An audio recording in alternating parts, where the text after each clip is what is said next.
Rama, Hare Hare.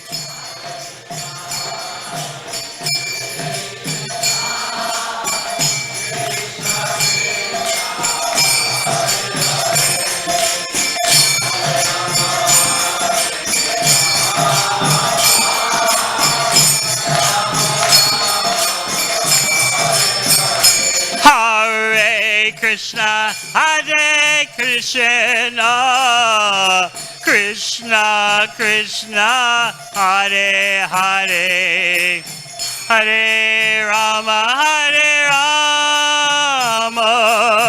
Rama Rama, Hare Hare.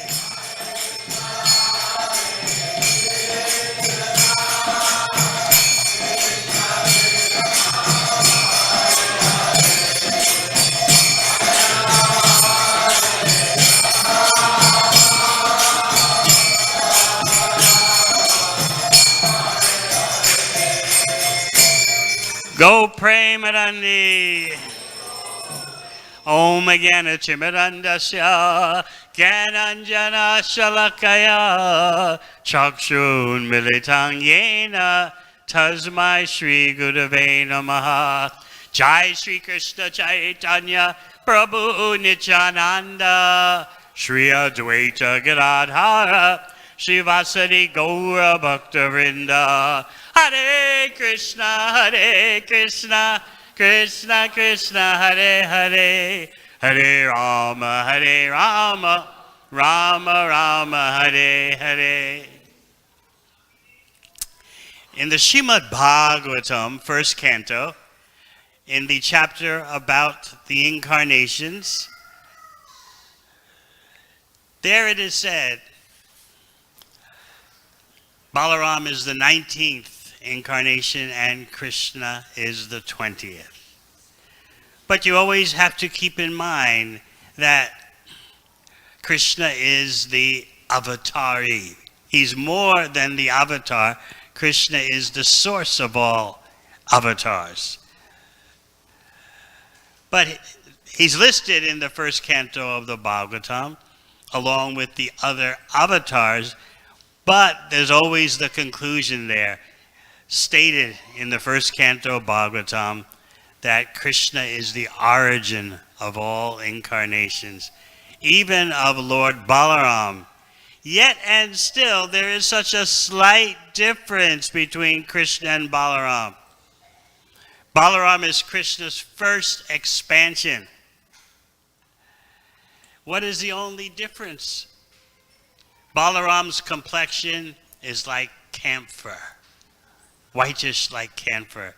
And Krishna's complexion is dark blue like a rain cloud.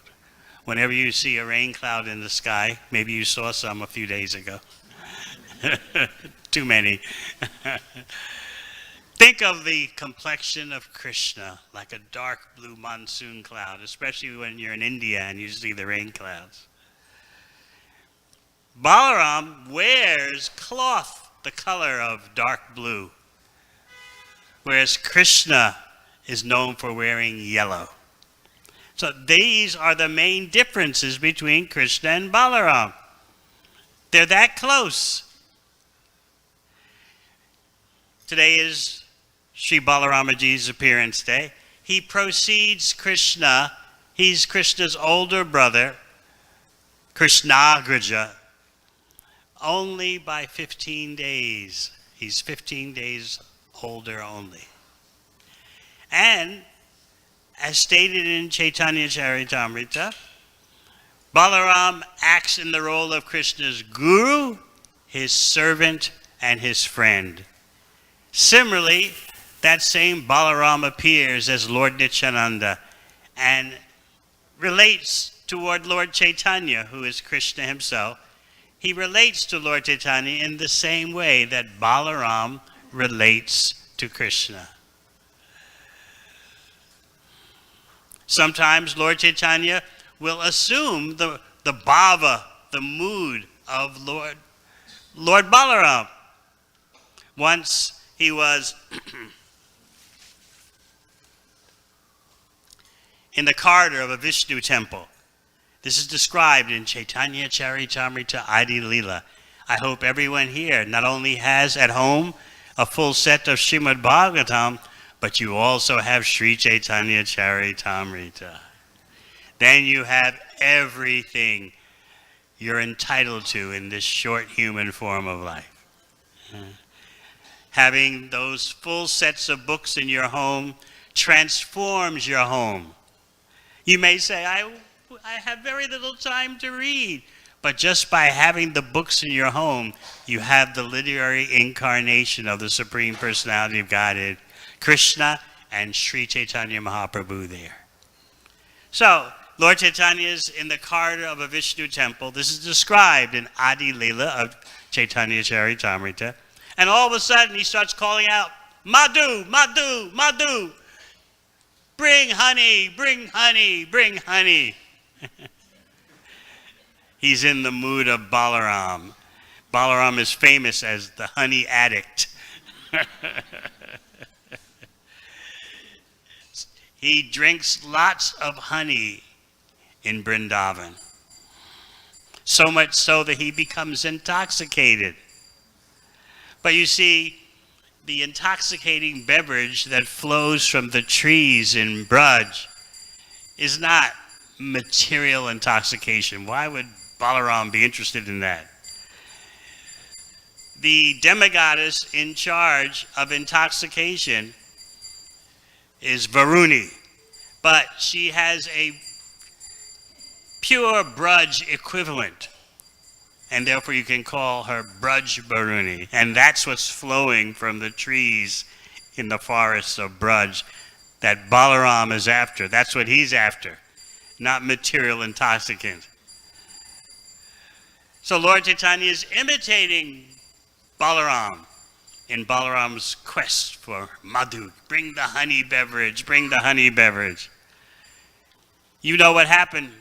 Lord Balaram was drinking honey, the Varuni, and he became so intoxicated, he had his own group of girlfriends, different from Krishna's group.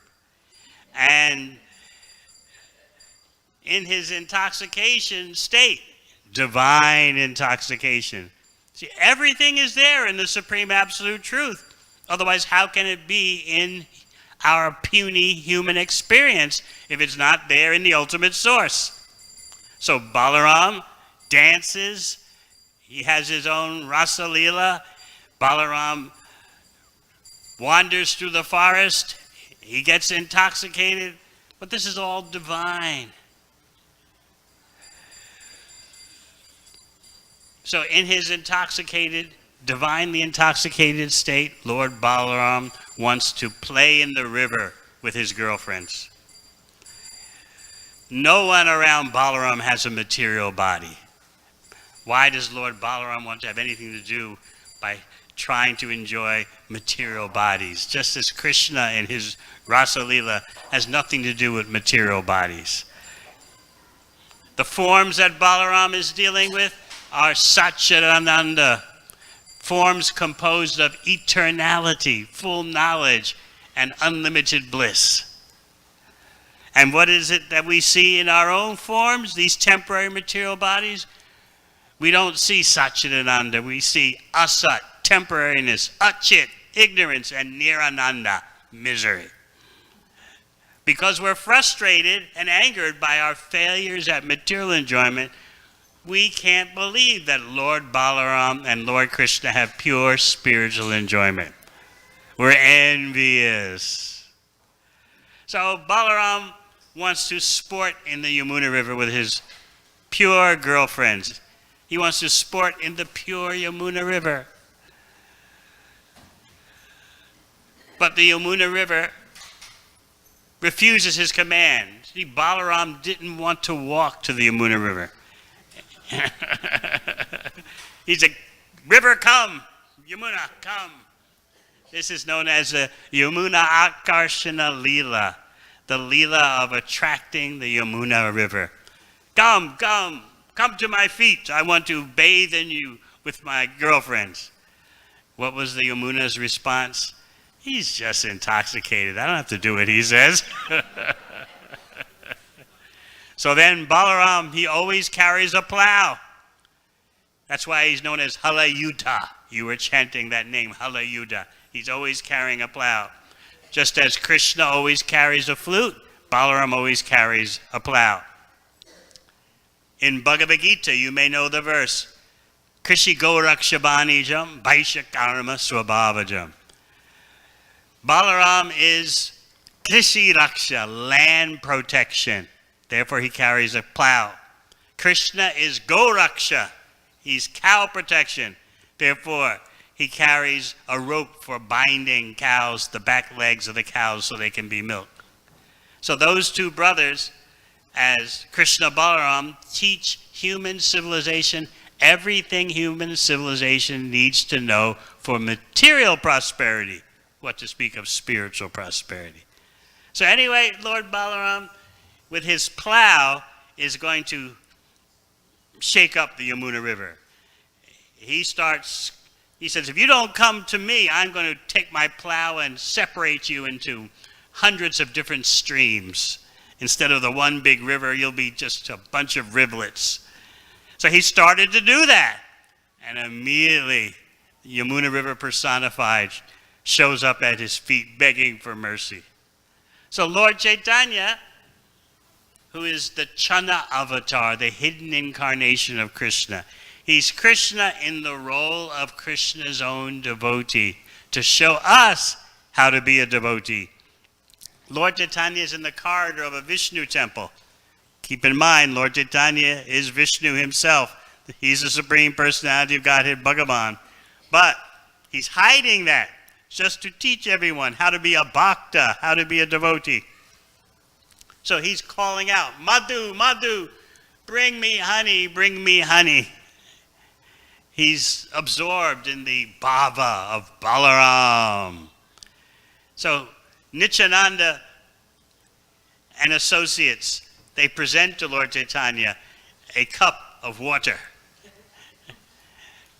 They know Mahaprabhu is lost in his ecstasy of being Balaram. So, all right, to aid the pastime, here's some honey, here's some honey. It's just a cup of water. So Lord Chaitanya drinks it and is overwhelmed with ecstasy. He starts dancing, imitating Lord Balaram, intoxicated with honey. He's not simply imitating in terms of external acting. He's absorbed internally in that swarup, in that inner essence of being Balaram. And so while he's dancing magnificently in the bhava, the state of Balaram, Advaita Acharya, you know Advaita Acharya, Jai Shri Krishna Chaitanya Prabhu Nityananda, Sri Advaita Gadadhara, Sri Vasadi Gaura Bhakta Vrinda, Advaita Acharya, who's also Vishnu Tattva, he's a Supreme Personality Godhead. He sees, what is this? Lord Chaitanya, I'm seeing Balaram. Advaita Acharya sees that.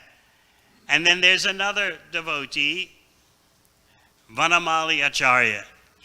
What does he see? He sees a golden plow in the hand of Lord Chaitanya. So the kirtan gets bigger and bigger, and it goes on for 12 hours. All sparked by Lord Chaitanya spontaneously assuming the bhava of Balaramaji. When you look at the birth of Lord Krishna, don't forget that preceding the appearance of Krishna from his mother, Devaki, was Balaram. Remember that Devaki had 8 children. 6 of them were wiped out by Kamsa. The 7th had a very mysterious happening. But let's talk about what was happening around Devaki. She's in prison with Vasudeva. And Kamsa is so powerful, he's terrorizing the whole Yadu dynasty. The Yadu dynasty is hiding in caves and mountains. The Yadu dynasty is disguising themselves as farmers and hiding out on farms. Can you imagine the opulent princes of the Yadu dynasty having to be humbled in this way? Some of the Yadus got the favor of Kamsa. They convinced Kamsa, we're actually on your side, we are your supporters. But their purpose was that knowing Kamsa would be killed by the 8th child of Devaki, these Yadus wanted a first row seat. And the best way to have a first row seat for the termination of Kamsa is to pretend to be his friend. So some of them had that motive.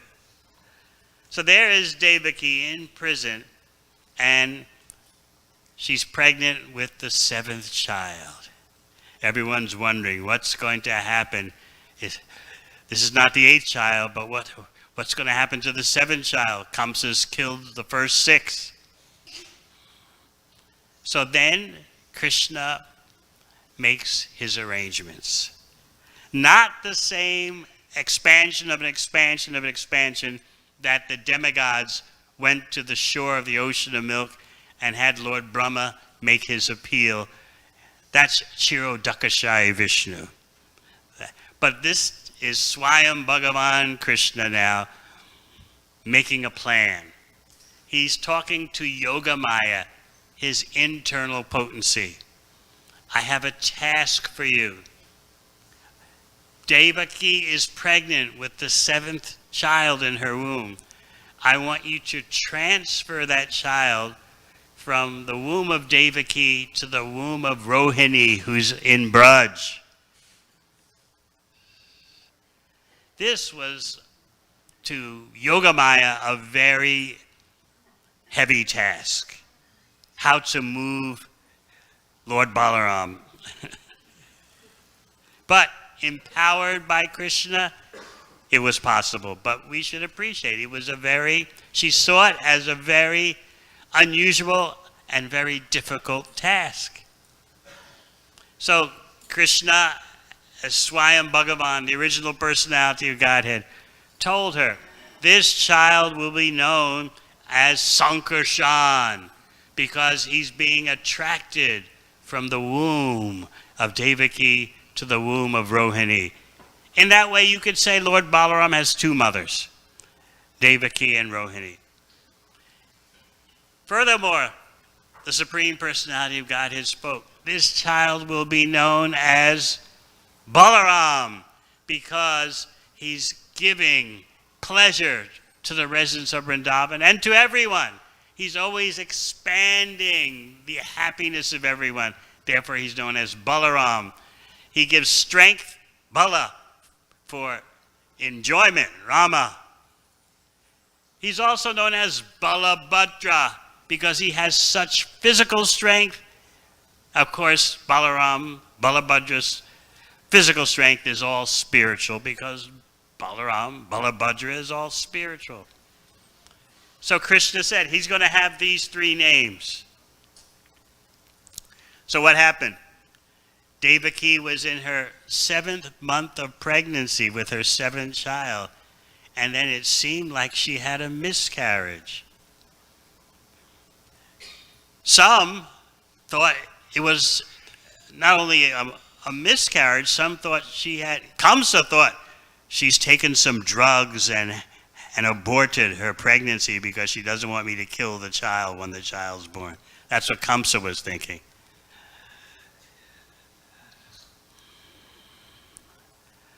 Others were thinking she just didn't want to go through it. Somehow or other, she didn't want to give birth. In any case, the child was removed from the womb of Devaki by Yogamaya herself. Who was that first child in the womb Who was the seventh child? We'll talk about first later, but who was the seventh child in the womb? It was Balaram, but particularly it was an expansion of Balaram, Shesha, who prepares all the facilities for Balaram. You see, Balaram has different expansions. Some are for the purpose of the material creation. The three Purusha avatars, Karnadakshai Vishnu, Garbhodakshai Vishnu, Chirodakshai Vishnu, they have their roles in the material creation. And then there's Mahasankarshan in Vaikuntha. These are all expansions of the original Balaram. And another expansion is Anantasesh, who provides facilities, clothes, bedsteads, all the material, all the non-material paraphernalia for the service of Lord Balaram is provided by Anantasesh. So that's Anantasesh in the womb of Devaki, preparing the quarters for Balaram. And then Anantasesh and Balaram, because Anantasesh is Balaram's expansion of an expansion of expansion, Anantasesh merges with Lord Balaram. And Balaram, by the power of Yogamaya, is transferred to the womb of Rohini in Braj.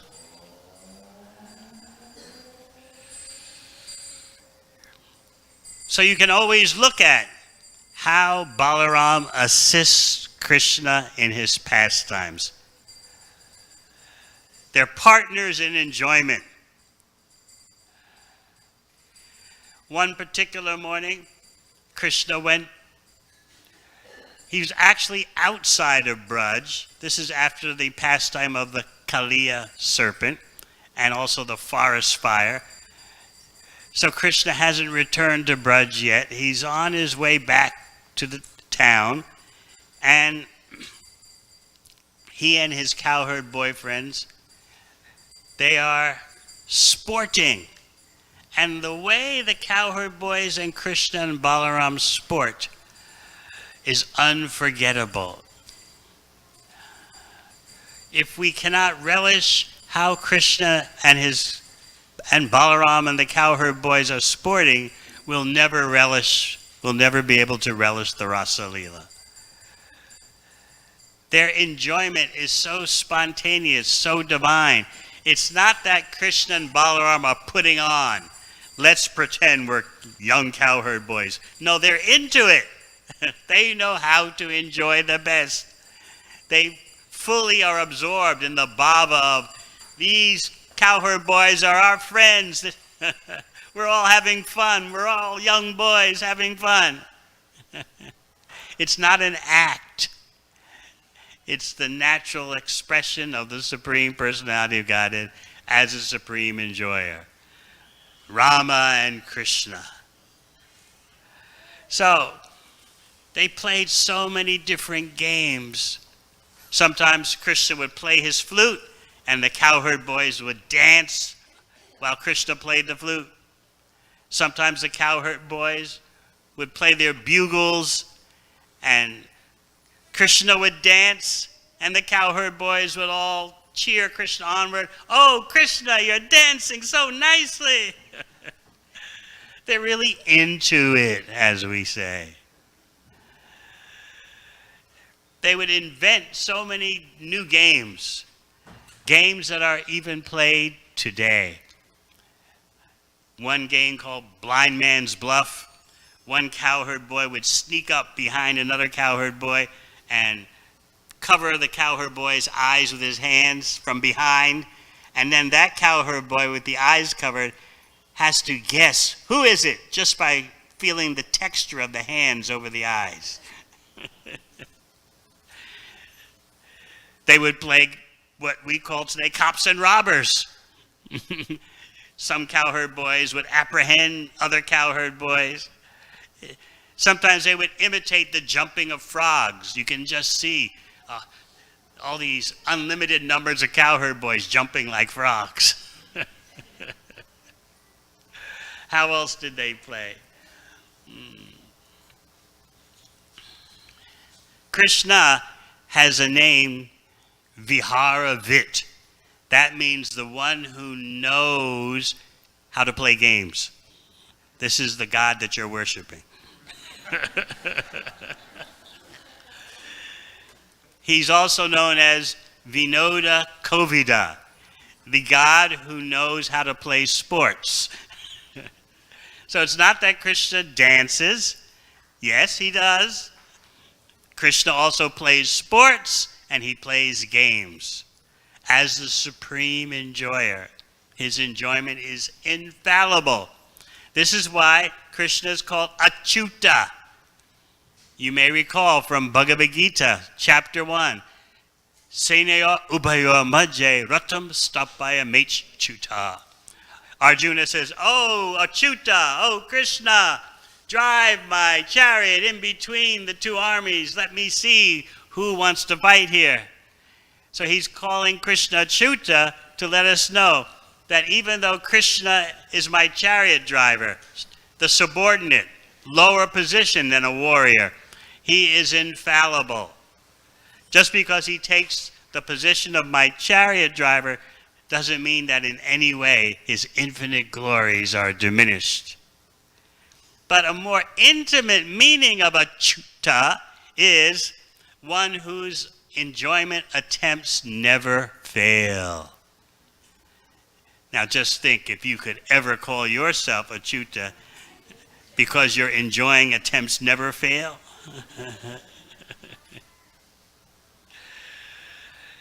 As stated in Chaitanya Charitamrita, Krishna has a characteristic called Swaraja Lakshmi.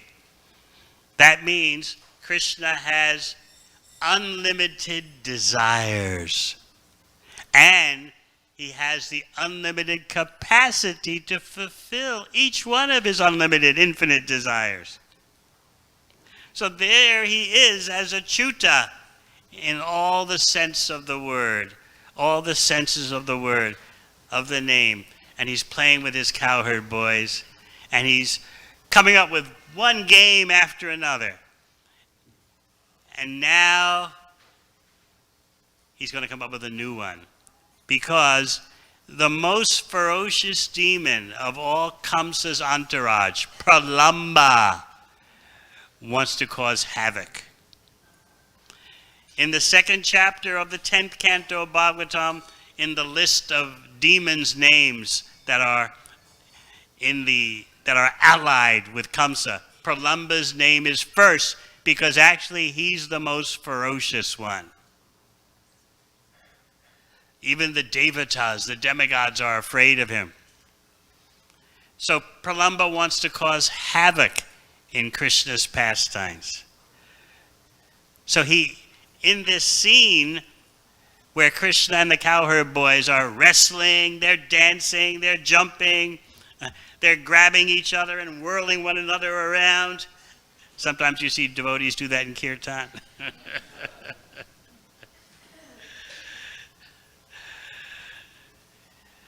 So Pralambasura, he sees this and he makes a plan. He wants to go for Balaram because he calculates, I don't know about this Krishna. I've heard he's kind of powerful. I'll go for Balaram. So he makes his plan. He's trying to cause havoc in Krishna's pastimes. So what does Krishna do? Krishna comes up with a new game. All right, we're going to divide into two sides. And one side that loses has to carry the other side on the shoulders. So just to increase the rasa, the acharyas explain this, just to increase the rasa, the flavor, Krishna has his own cowherd boys mixed in on both sides. Not that Balaram's cowherd boys are on one side and Krishna's cowherd boys on the other. No, Krishna mixes it all up for diversity and increase of flavor. So on Krishna's side, Krishna arranges, is Pralambasura. So Krishna rigs the game so that Krishna's side loses. Achyuta loses by Krishna's arrangement, because Krishna wants his side to lose so that his side has to carry the other side on the shoulders. So Balaram's side won. So Pralambasura falls right into the trap. Aha! I'm on the winning side with Krishna. I will carry Balaram, and I'll carry him far away so I can kill him in a solitary place. Krishna carried Sridhama, in case you want to know. So this is all Krishna's arrangement, how to finish off Pralamba. So Pralamba is carrying Balaram, but he's carrying Balaram not to the prescribed spot for the playing of the game. He's carrying Balaram far away. Now, I like the way Kavi Karnapur describes this pastime in his Ananda Vrindavan Champu. Kavi Karnapur always gives some added flavors. So he says, there is Balaram being carried by Pralambasura far, far away, and Balaram is wondering, what's going on here? What's going on here? And Balaram is starting to manifest a little fear. What? Balaram afraid? But this is Leela. Balaram's having fun. Oh, what is this? I'm being carried away. I don't know what to do. Then Krishna yells at him from afar, Balaram, remember, you are Balaram. Remember your mission to kill demons. Balaram says, oh, that's right. Smashes Pralamba in the head. That's the end of Pralamba. So all the cowherd boys gather around Balaram and they're all cheering. The demigods are showering flowers from the heavenly planets. It's a whole scene of celebration. Because this Pralambasura was the biggest of the demons. And while carrying Balaram, Pralambasura felt Balaram's weight, his load, to be heavier and heavier and heavier. And so finally, Pralambasura gave up his false form and showed his demoniac form. And so that's what Balaram was pretending. Not pretending, he was really into the Leela. Oh, what is this? I don't know what to do. And then his brother reminds him, what are you afraid of? You're Balaram. Just finish off this demon. So in this way, Balaram and Krishna together perform their pastimes. So remember, there's practically no difference between Krishna and Balaram. The difference is so slight. Balaram's complexion is whitish like camphor. Krishna's complexion is dark blue like a monsoon rain cloud. Balaram favors blue cloth. Krishna favors yellow cloth. Krishna signifies cow protection, and Balaram signifies land protection. In this way, they indicate to human society what is the basis of real prosperity, taking care of the land and the cows.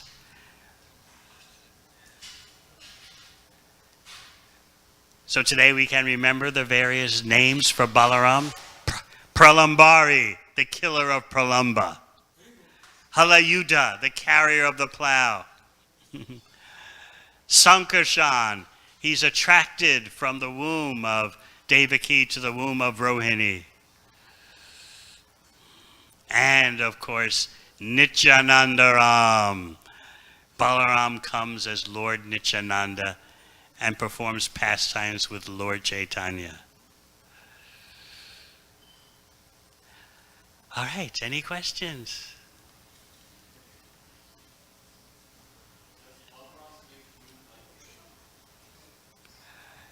Balaram likes playing a bugle, but sometimes all the cowherd boys have flutes. But Krishna's flute playing is special.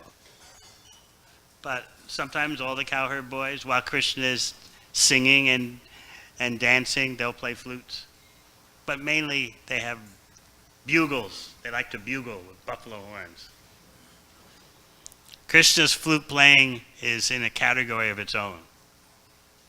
There are 4 qualities that Krishna has that he does not share with other incarnations and expansions. Does not share means they don't manifest these 4 special qualities that only Swayam Bhagavan Krishna manifests.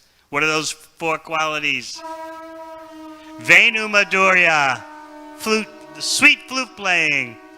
Rupa Madhurya, personal beauty. Lila Madhurya, attractive pastimes. And Prema Madhurya, surrounded by loving associates of the highest degree of love of Krishna. Sri Balarama Ji Ki!